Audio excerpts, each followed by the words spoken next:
Welcome to Chatting with United Providers of Health. I'm your host for the evening, Carolyn Mayo, Managing Partner of the United Providers of Health. I'd like to give a special shout out to Jerome Brown, who's in the audience today and sitting as a special guest. United Providers of Health is a IPA, an Independent Providers Association. Our goal is to address the social determinants of health in rural and underserved areas.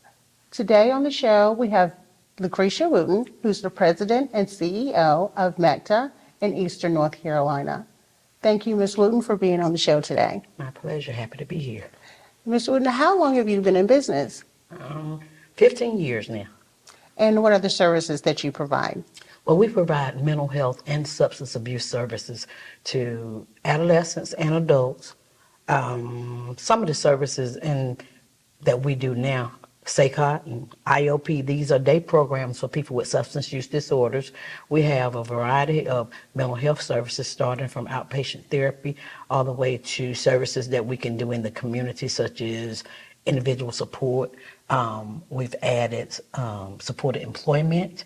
And recently we decided to launch a little bit of a residential department because we deal with a high population of homeless people, and so we've added AFL and community living and facility services over the last 6 months. That's very impressive, very impressive. You're doing a lot for this population. And where are the services provided?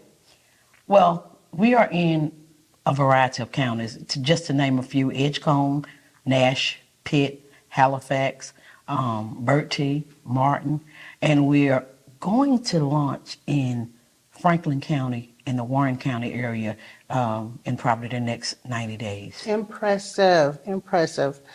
Okay, so with your providing community support, individual support, and a plethora of other services, why is whole person care important to the community and to your business?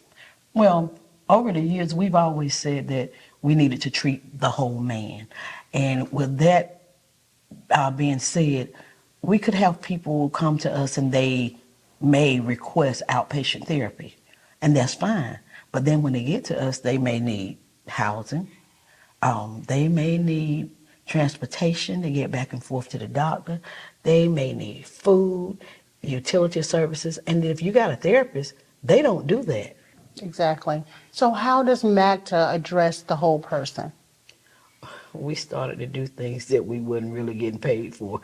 We added case management years ago. After doing research, I realized North Carolina was one of the states that really didn't pay for case management as a separate service.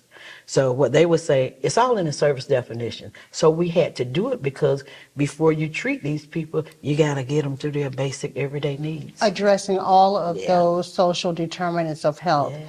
So if a person comes with a mental illness, they may see the therapist, but they can't go see the therapist because they didn't eat last night. That's exactly right. They can't leave the therapist because they may not have a place to stay.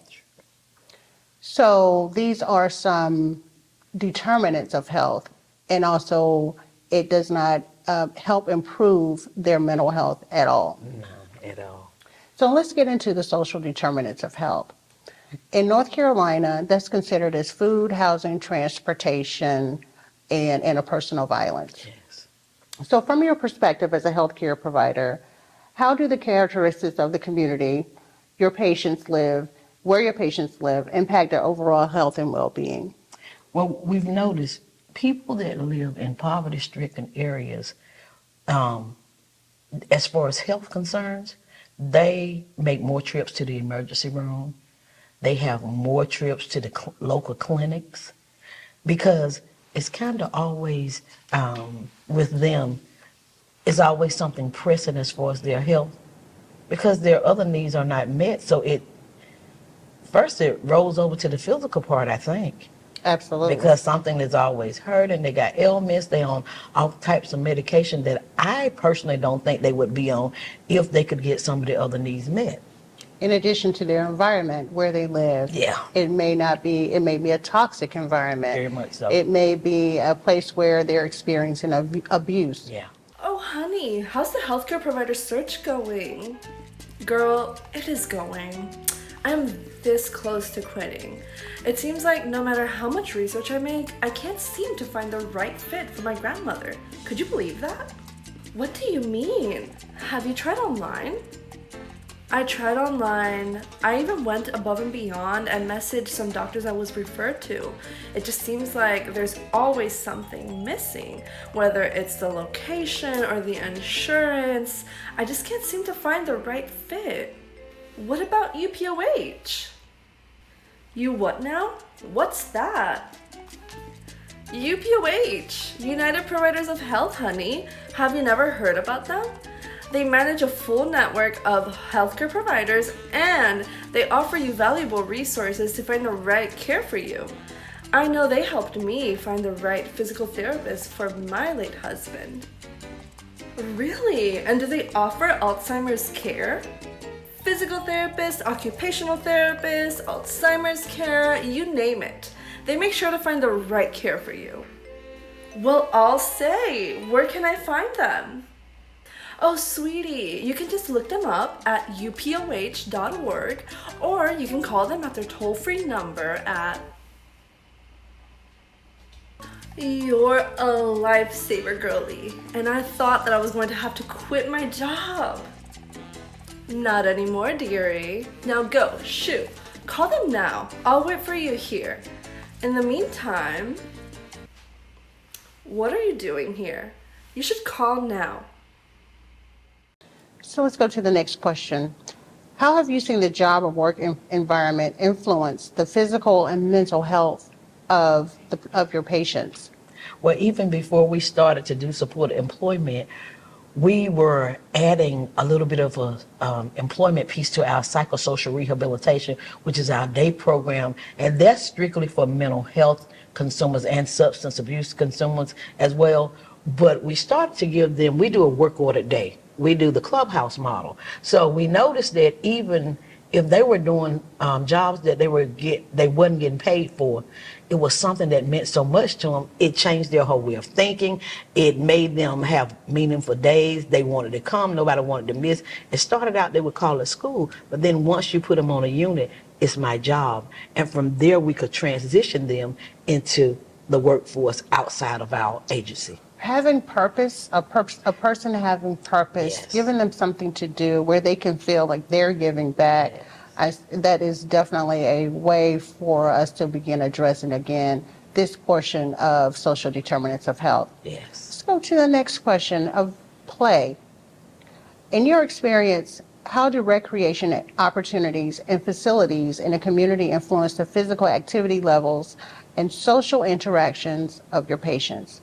Well, there again, people that don't have anything to do, their mindset go another way. Mm-hmm. So if there's nothing in the community to bring them with other people, and because a lot of people have to be taught how to socialize. Exactly. So if you don't have any activities for them to do, a lot of times, and an idle mind can be the devil's workshop. So things that they normally wouldn't do, it'll come into play because there's nothing constructive for them to do. So they get destructive, so to speak. Entertainment, that's the big thing. Finding quality places to socialize with people with common interests. Yeah.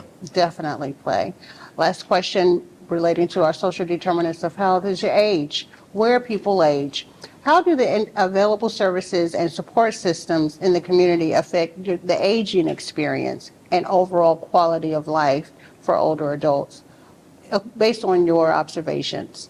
We've seen our elderly consumers, when we engage with them regularly and give them something to look forward to, that population as well, they thrive because most of them are isolated. If they have kids, they probably may not live in the home with them, and if they do, they are more of a burden than they are a help. So whenever we can work with that elderly population, I've seen them thrive, almost come from nothing because it gives them life and they're getting purpose.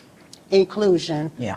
Including our elders. Yeah. They are our bread and butter. That's right. That's who we get our our teachings from. So it's important to make sure that the environment is conducive for all people, and those are the elderly. So with that, we're at the conclusion of our interview today. Do you have any final thoughts or any comments that you would like to give to our listeners and our audience today? Well, I just want to say that I am excited about being a part of the UPOH family because it is always good to have a support system, even as an agency, and to have an organization that will go the long haul for us and help get us some things that we wouldn't normally have as small providers. UPOH, they looking out for the small providers, and that's one thing that makes me feel good about being a part of the organization. Well, there you have it. Chatting with UPOH with Mrs. Lucretia Wooten, President and CEO of MACTA LLC in Eastern North Carolina, serving the behavioral health population of women, of children and adults. Thank you so much for tuning in. You can find us at UPOH at upoh.org. You can call us at 800-704-6943 or on Facebook and Instagram. Thank you so much.